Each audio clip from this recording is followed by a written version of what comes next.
the #1 Costa Rica real estate and investment podcast, bringing you experts from all over Costa Rica.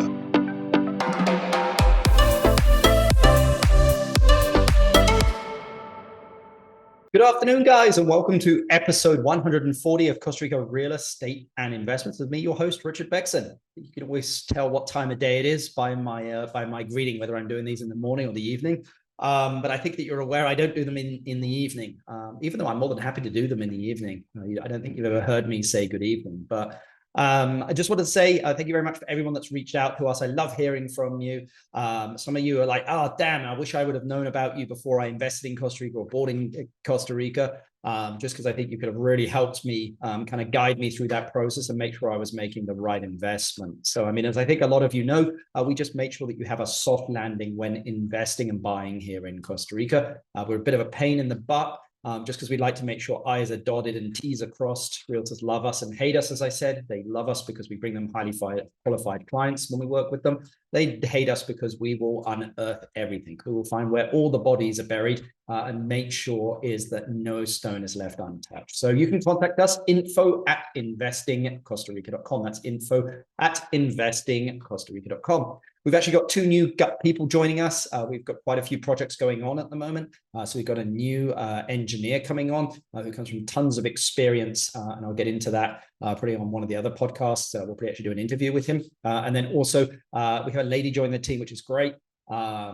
And Anna's going to be helping me basically with some of the marketing and also the sales. We're going out with clients. She owned actually a hotel here in Costa Rica, so has a lot of knowledge there, as well as real estate here in Costa Rica as well. So it's going to be great to get somebody on the team that can also kind of help, I would say, you guys make the right investment in Costa Rica, and especially when it comes to, you know, developing and anything in hospitality here as well. So, but anyway, today we're going to be speaking with Gabriel from Central Capital Solutions, a company that offers lending solutions basically for expats looking to buy and develop in Costa Rica. So we're going to talk to him about his experience in Costa Rica, his advice, and also what options are available for financing for people here in Costa Rica. The good news is there are options opening up, which is nice. And I hope that continues, both private and public here as well. Private lenders, private banks, as well as public institutions here as well. Remember, if you have any questions for us, would like to even join us on the podcast and chat about your experience here, you know, don't be afraid. Feel free to reach out to us, info@investingcostarica.com. That's info@investingcostarica.com. But let's get straight into the podcast. Good afternoon, Gabriel. How are you doing? I am great. How about yourself? Very, very good. It's nice to have a financier on the podcast. We've had a couple before, but it's always nice to get you guys on here. Awesome. I'm very, very happy to be able to connect. I mean, I think that it's a space that's still very taboo and very nebulous in many, many aspects. So being able to share the knowledge and sharing where we're heading with all this financing options and so on is always really great. So thank you for having me, Mr. Richard. Not at all. Not at all. It's nice to see, again, the market maturing enough to be able to offer financing to expats, because I think there is probably just as much demand for property from expats as there are from locals here. And locals are taken care of, but expats are not. So I think there's going to be a huge demand for your project, for your product and services. So yeah. Well, Gabriel, I always like to get a bit of an update. You know, kind of, again, you live down here in Costa Rica in kind of the Southern Pacific area, if I'm correct, around Ojochal. Am I correct in saying that? Correct. Ojochal per se, close to Ovita, you know, Southern Pacific for us was where the mountain meets the ocean, as we like to say. Yep, definitely. But I wanted to get an update from you of what you're seeing, you know, based on the market here in Costa Rica, you know, current world economic issues. You know, they're talking about another rate hike, you know, potentially. We'll see. The UK are for sure, you know, the war in Ukraine. But I mean, what are you seeing kind of happening in your world? Yeah, it's actually a very, very good question. It has many, many aspects that you can take in part or you can take in whole. It gets very tricky because just like, you know, economists will try to predict what the future is going to hold. Realistically, it's still going to be, whether we like to admit it or not, a little unpredictable because you always have the big banks control everything. On the flip side, I see that there's, you know, if we look at right now, the valuation of the dollar, whether it's the CAD, so Canadian dollar or the US dollar versus the colones here, so the CRC is gaining immensely in strength. And I started inquiring why, because I thought it was very peculiar. I mean, you know, it's not necessarily something that people are going to throw hundreds of thousands of dollars into. But with the amount of expats and the amount of people that are moving here, whether it's going to be for investments and they're only going to be here for a year or so, or they're actually investing in just, they're staying home and they're investing here their money, or on the flip side, people like, yourself or myself that have actually moved here, people are bringing down, as I like to say, a lot of money. I have a couple of friends, example, in Europe that they sold their business in France. They have anywhere between like 15 and 16 million dollars worth of euros, and they're transferring everything here because they see the economy, here in Costa Rica is much stronger than what they have in France at the moment. Whether it's which is insane. Opportunity-wise, it's crazy. Insane. It's crazy. I mean, Costa Rica's economy and currency is stronger than most currencies in the world at the moment. I mean, we can see it. I mean, just the what the CAD was, the Canadian dollar example a year ago, is what the USD is at the moment. So I remember when I got here about a year and a half ago, the Canadian dollar was about 550 colones to the dollar, and the USD was around 680. And at the moment, we're like 550-ish for the USD, and we're under 400 for the CAD, which is, it's huge. I mean, it has a huge impact on everything that you want to buy. I mean, the dollar is a lot less strong, so it's something to take into consideration. Or it's increased building costs like 20%. I mean, that's what we've seen, on our side here, is that like a lot of people are shocked of like, hey, Rich, you told me, it would cost $1,500 a square meter. Now it's at 18. Why is that? And I'm like, well, because the colon got stronger. So like having to buy stuff in dollars, it just has really impacted people.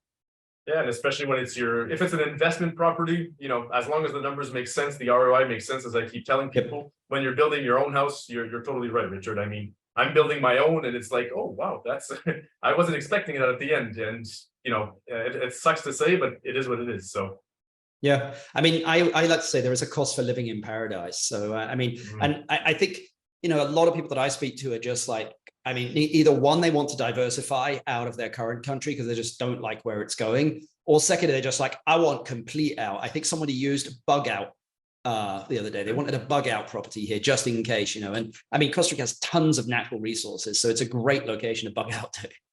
Yeah, and I mean, if you look at the country, generally speaking, I mean, it's the expats, like the communities are amazing, the locals, the people are amazing, the opportunities, whether it's business or just you want to retire and be, a little beach bum, as I like to call it. I mean, at the end of the day, it is what it is. And the steadiness, like the economics are great. I mean, the president, it keeps everything quite stable. Everything is growing, but not exponentially. And people like the locals, they don't like it when things move too much and too quickly. So it's really, really great. So it's a lot more predictable than when you're going Canada and the States, whereas I'm hoping that, et cetera, right? So. Yeah.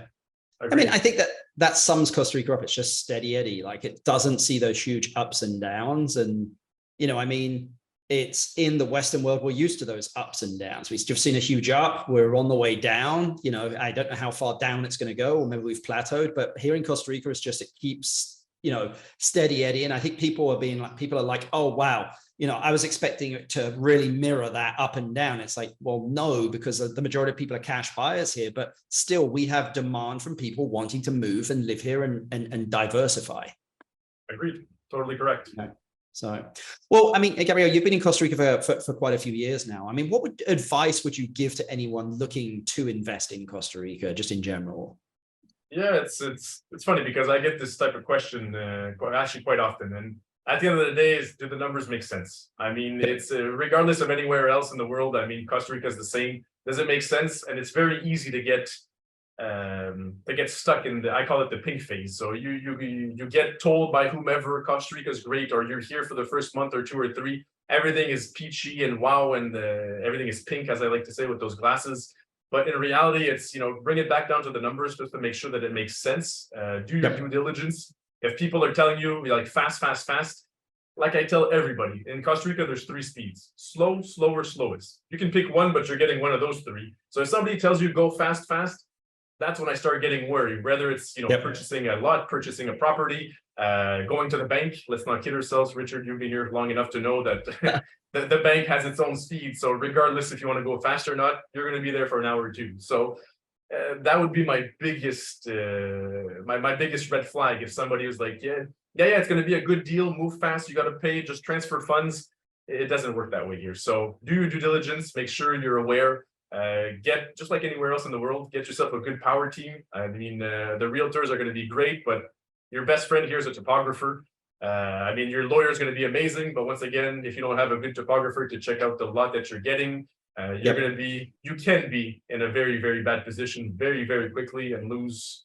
At the end of the day, you're the one that's going to be losing, because if you want to go sue somebody after because you want the legal courses of action, I mean, it's going to take you 22 years. It's just not worth it. So. Well, it's funny that you said topographer there, because I couldn't agree more. I was just helping a client. We were getting to the final stages here of actually buying a beachfront hotel here in a concession, and requested actually from the municipality an inspection. And the inspection happened, and it came back that the actual building had been built in like right up to the property line, whereas there had to be a setback of 1 meter.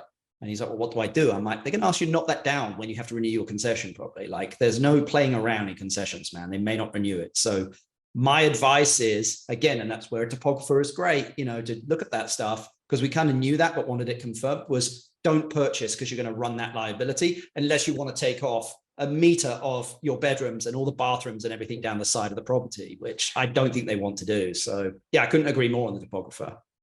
Yeah, and it's always a hit or miss. Yeah, but it's okay. It's okay. If it's okay and you're willing to take the risk, at the end of the day, you're going to try and sell. Something's going to happen. Yep. It's the gray zone is not a good place to play in. The black zone even less. So try, keep yourself in the white zone as much as you can. Yeah, I mean, there is, I think, a certain level of gray here in Costa Rica for sure. And you need to have some level of comfort with that, but like not a fast gray, as you mentioned there. Because even topographers, like sometimes they're going to come back and be like, look, there's a variation here of 3 to 4%. Why is that? Because we used to use old analog kind of style systems rather than now we're using GPS, we're moving to more GPS. So you're going to see that variation there. But like, if it's a huge variation of like, hey, you just lost 20% of the land. I mean, it depends how big the project is, of course. You could end up gaining hundreds of hectares sometime. Well, not hundreds, but like sometimes more hectares than, you want if it's a large piece of land. But I mean, just because there is that variation. But I think it just goes back to power team, which is what you said there. Yeah. Once again, totally agree. I mean, it's at the end of the day, it's your money, and when you're investing, you want to make sure that it's a good deal. So when you want to, it's worth putting that little extra money up front. And worst case, pulling out, because in my book, that's a big win versus putting more money in and then realizing that you put $200,000 and you can't do anything with the lot or whatever the case is. So, well, I think it comes back to the fact that, as I said there, which says, don't be penny wise, pound foolish in Costa Rica. This is not the place to do that. So, well, anyway, you and your company, I mean, basically find financing solutions for people to buy in Costa Rica. I mean, what are some of these solutions, if you don't mind me asking, what should people understand about? Yeah, I mean, we could deep dive and it could take a little longer than what we actually have. But in reality, it's the reason we created CCS, so Central Capital Solution, is realistically because I was asked on a daily basis, how can I get a mortgage here in Costa Rica? Being here for over a year and a half, it's the recurring question we get. Yeah, I want to buy something, but I don't necessarily have all the money to buy it outright cash when you're buying, $500,000 property, for example. So I ended up connecting with a couple banks and to figure out that financing in Costa Rica actually, like, it existed for expats for a long time. It's more the fact that it's gruesomely complicated. Most of the processes didn't make any sense. Everything's in Spanish, which, example myself, I speak okay, not to the point where I can read legal documents and fill them out. So it just gets super confusing for people.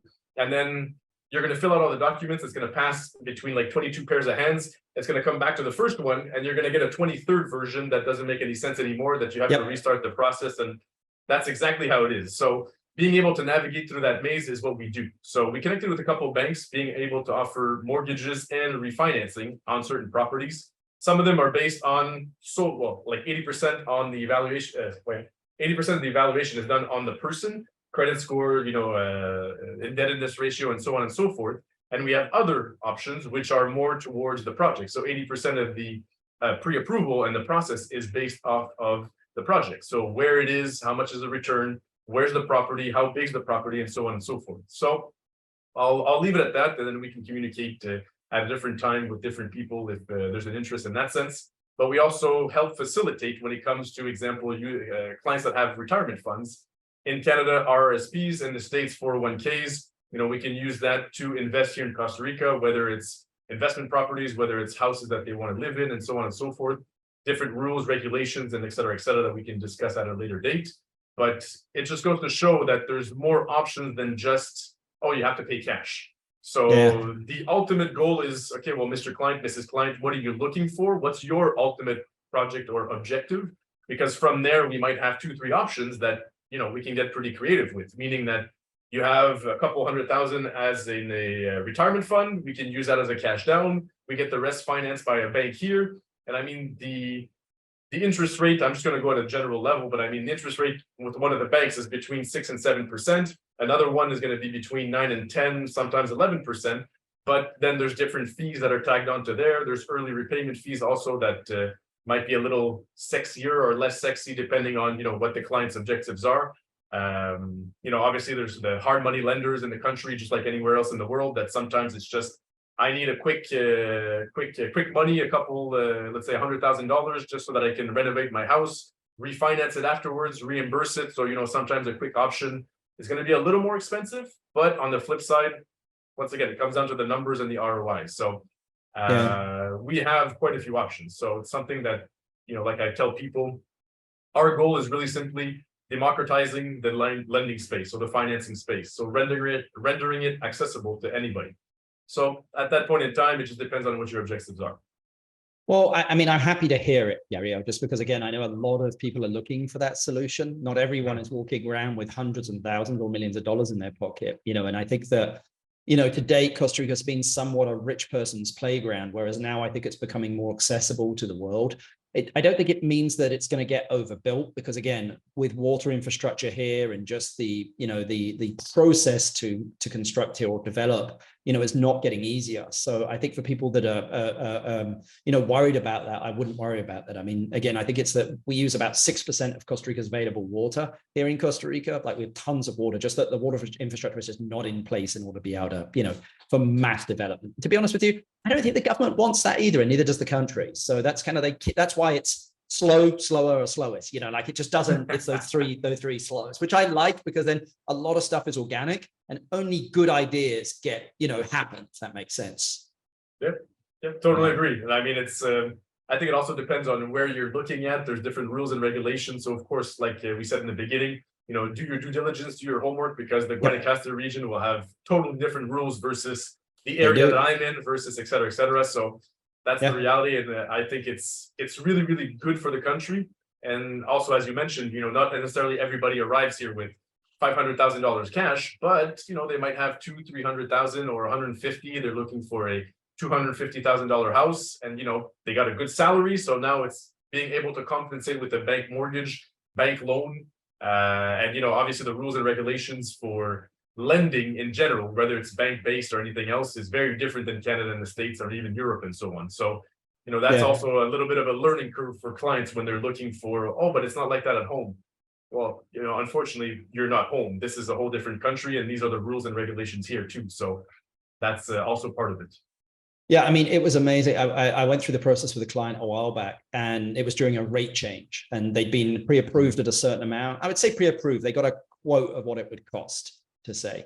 Then we went out and got all the documents. And then when the actual final documents came through, the monthly repayment went up, and she was like, well, this doesn't make sense. Once I get that in the US, you know, that's going to be my rate and what I get. Like, and I'm like, yeah, but like, that doesn't apply here until you actually have the document in front of you. It doesn't mean anything, you know, like the official document. But I mean, Gabriel, if somebody is, I mean, you know, a lot of people listening to this podcast are probably from North America. A lot of them are also down here in Costa Rica as well, or in Europe. I mean, so they are able to leverage basically their pensions in, you know, in North America, say, in order to get loans. Is that are they getting loans from US institutions, or like, how does that work, if you don't mind me asking, without going into like too much detail? Yeah, no, it's actually a very good question. It's if we take example, because both programs are retirement funds, but in reality, they both have different sets of rules. So the RRSPs in Canada is actually a really, really nice program. So it's made with a partner that's based in either in Canada or in the States, so that we're able to use those funds, convert them, and then being able to transfer them down here, because you're purchasing something. So it has to be a tangible asset. It can't be, oh, I think maybe I'll buy this land in 2 years and I'll pull them out. It doesn't work that way, because then the government's obviously You have tax benefits when you put your money in those programs. Well, then the government wants to make sure, obviously, that you're using them for proper investments, which is, technically that money is for your retirement. So that being said, the Canadian version, I guess, of the retirement funds is actually really, really nice because it doesn't put a lien on the property. So it's like you're pretty much lending your money to yourself over a span, example, of 20, 25 years. So it's something that's actually pretty sweet. Obviously, the conversion rate can hit, and whether we like to admit it or not, it's a reality. So that is what it is. Versus example in the States, well, it's a little different because it's with self-directed IRAs. So it's in the stock market, you convert them. There's no tax implications in neither in Canada or the States, as long as you follow the rules, of course, which I will always abide because if not, it can hurt for your tax purposes. I mean, if not, you're getting extra income per year, the IRS or the CRA in Canada. So there's many facets, many ways of being able to use it. And at that point in time, once again, I won't go too granular because we could be on this case for a little while, but it's easy enough that if you follow the rules, in a couple of weeks, you can have the funds that can be transferred here to escrow. Easy to prove because it comes directly from your retirement savings. So the escrow, obviously, accounts here, they love it because it's super easy and they don't need to dig very far. And then from there, it's dispersed directly into the seller's account or the builder if it's a build, right? Yeah. Well, I mean, that's great. That's great to hear because it seems like a pretty easy process. I know a lot of people have, those public pension plans, in their countries. So it's a good way definitely to leverage it because I know a lot of people are like, well, I'm going to have to pull money out of it, etc. So again, I think if anybody wants a little bit more details, I'm definitely not an expert. I'll have them talk to you, Gabriel, on that one. So, but I mean, changing gears a little bit. I mean, you also build and develop here in Costa Rica. A lot of people like the idea because they're not in a rush of buying land and also building here. Number one, because again, they get to build their dream home. Number two is because I think there is probably an equity play to be had there, of again, buying something that's finished compared to what's the sum of all of its parts with the land and also building. Of course, I'm sure that you have some advice to give them. And that's really my question. I mean, what advice would you give to anyone looking to buy land and build here? Yeah, it's a really good question once again. And if I can tie that into the financing process at the same time, because yes, I do have a development company. We do build. On the flip side, I have some clients that are financing their builds. But the biggest piece here that people need to understand is that no bank and most likely no private lender will lend towards land. If they do, it's actually very, very, very rare cases. So the reality is that the land or the lot or the, whatever piece of land you're buying has to be bought in cash, or your retirement funds or some other method of financing can be done. But in reality, no bank will lend upon that. That being said, I mean, if you're building, financing can also tie in directly into your build. So depending on the bank, you can get different aspects, different LTVs and so on and so forth. But the reality is, like, if we could just go solely upon the builds, I think it also comes down a big part to due diligence and depending on which sector you are, right? I have friends that are building in Guanacaste and they're literally, pulling their hair out because they can't get any water concessions or water rights because the certain towns are not allocating anymore for the next year or two or three. Oh, so, I'm very aware of that. Yep. That's a big issue. Versus in the area I am in, it's the other way around. Whereas, water is considered kind of like God here, right? So if you have a naciente, so a water spring, there's a certain radius you can't build in. So it gets really, really complicated. But on the flip side, if you're going to build, it's going to be, let's be frank, I mean, it's like anywhere in the world, right? If you buy a finished product, it's going to cost you quite a bit more than buying a piece of land and then building with a builder. But there's also a piece of those headaches that come with it. So do you have a project manager? Is it a constructor or a builder that's actually has a good reputation in the background? Will they disappear with your money and so on and so forth? And that's the type of questions that— And it happens. It does. And people need to understand it because I've seen it. I mean, I've personally, I haven't lived it because, I have my own development company, and it hurts. I mean, it really hurts. You've transferred $100,000 to, get the bill going. They build for 2 weeks, send you a couple pictures. Nobody's there to inspect. Nobody did any due diligence on the company. And then all of a sudden, the guy disappears. And his company was all legit. So.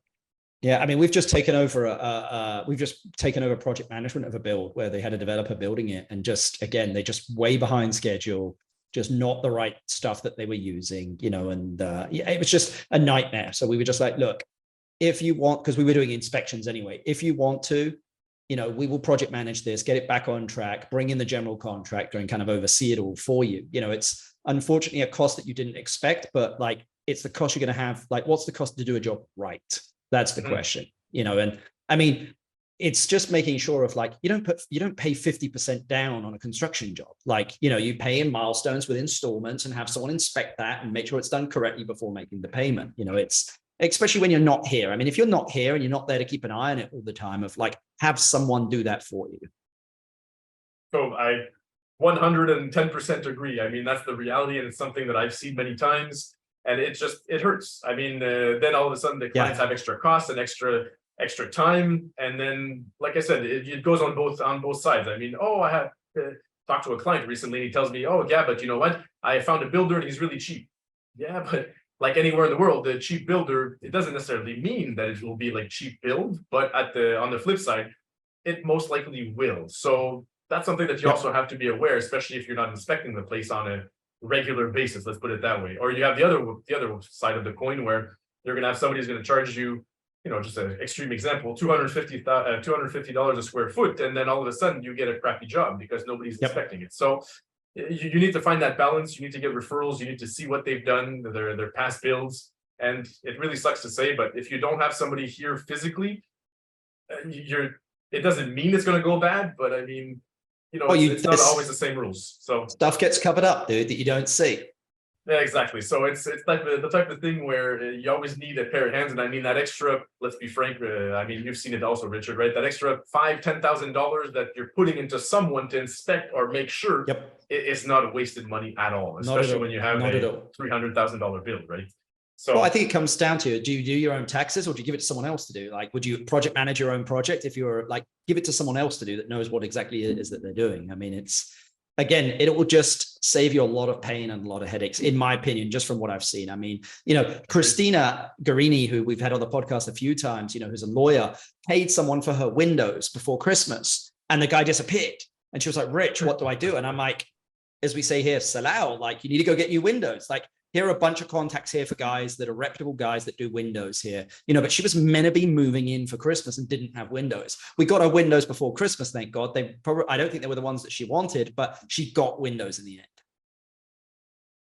Yeah. When you try to be a little too cheap, or you're trying to cut corners where, if you want to negotiate, example, the price on materials, sure. If you're going to negotiate the price on labor, then it also gets very, very difficult. So that's something that people don't really realize, versus in Canada and the States, for example, we used to, so that's the price. Okay, what kind of deal can you make me?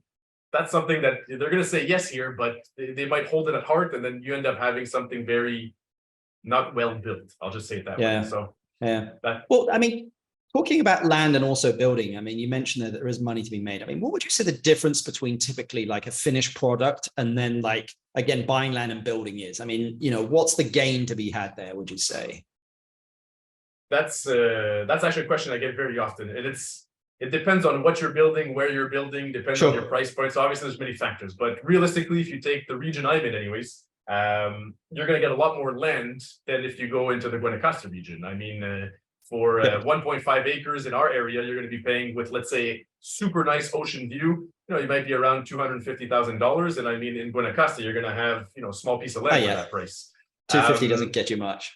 So, and that's the reality. So that's, once again, part of the due diligence. But on the flip side, if you buy your lot, regardless of the prices and all that stuff, buy your lot, build your house, generally speaking, you're going to be saving around $150,000. I'm talking 3-bedroom houses. So, because that's pretty much all we build. And generally speaking, it's going to be around that. Obviously, it depends on project management and all that jazz, and materials, because the reality is materials is, like in Canada and the States about 2-3 years ago, when COVID started hitting and everything else and the world reopened, prices of materials were skyrocketing. Well, we're still a little bit in that bubble here. The prices have actually stabilized a lot I find in the country, whereas it used to be exponentially every week in the last year, 9 months ish. And I find that now it's like the prices are plateauing and rising a little bit, but not extravagantly. So we can see that it helps, because it's I think in my book, in discussing with a lot of people that are either investors or realtors or people that are building, it's not going to create an artificial bubble like we see. And then, eventually the bubble is going to pop. I mean, people are still going to buy. It's just because the price is going to be fairer versus, what it was maybe like a year ago. So. Yeah, I mean, I've seen some price drops in Guanacaste, in the main areas of like Potrero and Flamingo, those kind of areas. I mean, Tamarindo is still strong, Grande is still strong, but I think that there was just a craziness, around, the Flamingo, Potrero area. And, we're starting to see some stuff that maybe their prices were a little crazy to begin with, and now they realize they can't get that, so they're pulling back. But I would say most places in the country, I'm not seeing that anywhere else. It's just in those kind of those main areas. So, but again, I mean, I think where you are down there in Ojachal, the southern area of Vita, tons of potential. I mean, it's just rainforest hitting beaches, but you get elevation. So, because sometimes people are like, I don't want to be at the beach because it's too hot, but like my husband doesn't want hot. I kind of want hot and I want to be close to the beach. And I'm like, well, that's a perfect area because like you can go up as high as you want and still be 10, 15 minutes from the beach. Yeah, literally, the elevation can be as small sloped, I guess, as you want, or it can be super steep, and then in 5 minutes you're literally at like 1,000 meters up in the mountains. I mean, literally. So you get the good mix. Obviously, not everybody wants entrances that are that steep, but the reality is that you can. So totally agree. I mean, it depends on what you're looking for, and if this is what you want, the good in between, and you want the green lushness, I guess, of the jungle on a yearly basis, I mean, definitely the good region to be in. Yeah, definitely. Well, I mean, I've invested in that region myself, so it is a good region. But my last question for you, Gabriel, is I think I've kept you long enough. I mean, if you inherited $500,000, I think I know the answer to this anyway. But if you inherited $500,000 and had to invest it into a business or real estate in Costa Rica, what would you do with it and why? Good question. It's realistically, being in the type of space I'm in, I would probably split it into 2 lots and 2 builds and get the rest financed by the bank. Because the reality is then, you can have a bigger bang for your buck without necessarily putting all your cash in one basket, which is not always, but oftentimes diversifying is always a good thing, right? And I mean, having 2 developments, I think that's what I would aim for. As long as you have the right crew and the right, people that can be around as a power team, as I was saying. Your builder is going to be as much part of your power team as your lawyer is or as your topographer is. So I would probably aim towards that. And then the region is very, very, not emotional. Sorry, that's the wrong word. It's very personal. So, I mean, at that point in time, you can get some really great deals in Tamarindo, just like you can get some really good deals down here, just like you can get really good deals anywhere else in the country. But, if you're looking for proper growth and, knowing that you're going to get a good ROI, a safer bet is in or closer to the areas that have been, year after year showing proof. So that's what I would do. Or if people are just passively looking for investments, I mean, I have a financing business here, you invest it, we give you a return. I mean, that's something that sometimes people just don't want to have the headache. That's also something that can be done too. So. Yeah. Well, I mean, I think they're all very, very good points. I mean, I think splitting, and financing, I mean, if people have the knowledge and the ability to do that, I think is smart as well. But Gabriel, this has been great getting you on the podcast. I really appreciate you taking the time and kind of sharing this information. I mean, it's the idea behind the podcast is getting that information out there to help people, invest smartly in Costa Rica or move here. So I'll put all of your contact details in the description, but really appreciate you taking time to join us on the podcast, Gabriel. Awesome. As per usual, Richard, always great. I mean, always great to connect. And if anybody has any questions, please feel free and we can go from there. So thank you so much for the invite. Not at all. Thank you. Hey guys, hope you enjoyed that podcast there with Gabriel on financing in Costa Rica. I mean, as you can see, it's starting to open up here. And you can also leverage some of your assets back home, especially if you're in Canada and also the US, as well as, again, a lot of the banks here in Costa Rica, the private, Le FIS, Banque Santander, and then the public Banco Nacional, and I think Banco Costa Rica is starting to lend to foreigners. So I definitely get in contact with Gabriel if you're interested in discussing that more. All of his contact details are in the description. As I think, we discussed their building a little bit. I think if anyone's looking to buy land, develop here, and when I say develop, build a home or do anything, feel free to reach out to us. Again, we have a lot of projects that we project manage and oversee. Just make sure everything gets done properly, just so you don't have any of those issues with the windows or your general contractor disappearing or anything like that. Again, we typically go out to bid for 5 companies and make sure that our contracts are concrete and milestones and everything gets approved. But you can email us info@investingcostarica.com. That's investing, INVESTING, Costa Rica.com. Until the next podcast, guys, we'll touch you later. Bye. the #1 Costa Rica real estate and investment podcast, bringing you experts from all over Costa Rica.